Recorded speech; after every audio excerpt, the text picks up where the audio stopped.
यहाँ जो है ना किससे बनी है? सब बोलेंगे।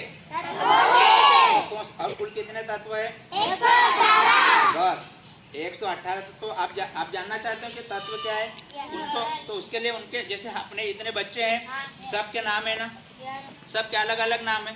तो नाम से हम पहचान जाते हैं कि ये श्रुति है ना, जतिन है, हरिराम है।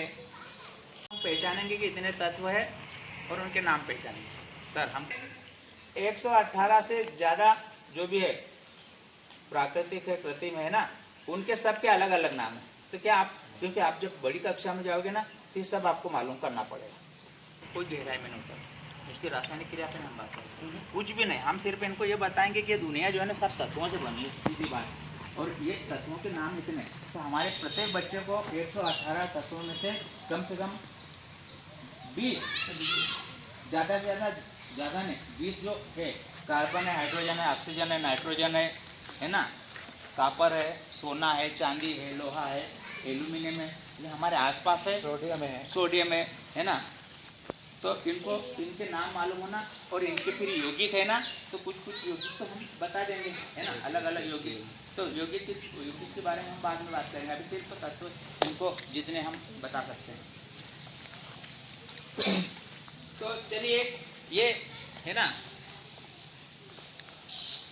जैसे ये मेरे पास एक नाम लिखा है, इस पे क्या नाम लिखा है? सोडियम है ना।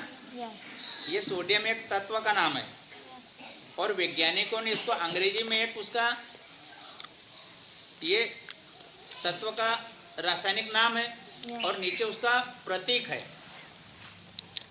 प्रतीक भी नाम है। तो यदि सोडियम लिखने में हमको तकलीफ हो है ना, इतना बड़ा सोडियम लिखेंगे तो हमको समस्या आती है, इसलिए सोडियम का छोटा नाम अंग्रेजी का एक प्रतीक बना दिया। तो इसमें दिख रहा है आपको कि सोडियम का प्रतीक चिन्ह क्या है? Na। आपको कहीं भी लिखा आएगा Na, मतलब ये किसका नाम है? अब हम सोडियम बोलेंगे, उसको Na नहीं बोलेंगे। Na का मतलब क्या है? और यदि ऐसा पूछे कि सोडियम का प्रतीक चिन्ह क्या है? Na से पहचान गए ना कि यह सोडियम है ना। जैसे इसमें एक और दूसरा तत्व है, ये क्या है? आयरन है ना। और इसका जो अंग्रेजी का नाम क्या है, प्रतीक क्या है? Fe कहीं लिखा है तो उसको हम आयरन बोलेंगे। इसको फेरिक भी बोलते हैं है ना। तो ऐसे ये है,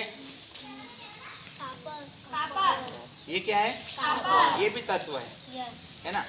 और कापर का प्रतीक क्या है? Cu कहीं लिखा आएगा तो हम उसको क्या बोलेंगे? कापर। ठीक।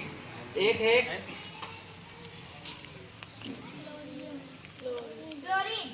क्लोरीन है ना। तो क्लोरीन का प्रतीक चिन्ह क्या है? Cl। अब देखो ऐसे कि एक कौन सा तत्व है? हाइड्रोजन। इसका प्रतीक चिन्ह क्या है? आप बोलते जाओ सभी बच्चे। पांचवी वाले भी, चौथी वाले बेटा ध्यान दो।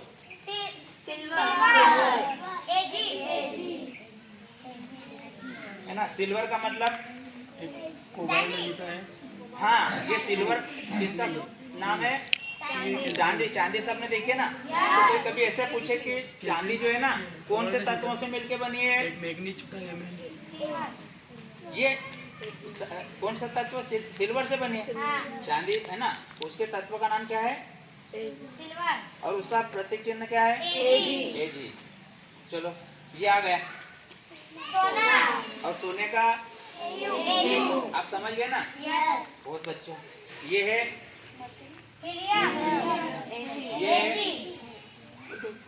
बोलो ना।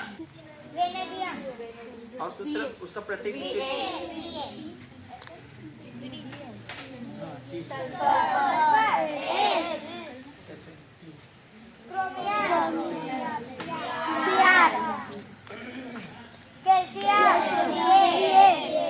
है ना। ये कैल्शियम जो है ना, कैल्शियम को कहीं कहीं ढूंढने जाओ तो कहाँ ढूंढोगे? और इसका सरल तरीका है, ढूंढना है ना। चूने में कैल्शियम है, वो चूने ये फिर आगे है ना, ये रहा मैग्नीशियम है ना, पोटेशियम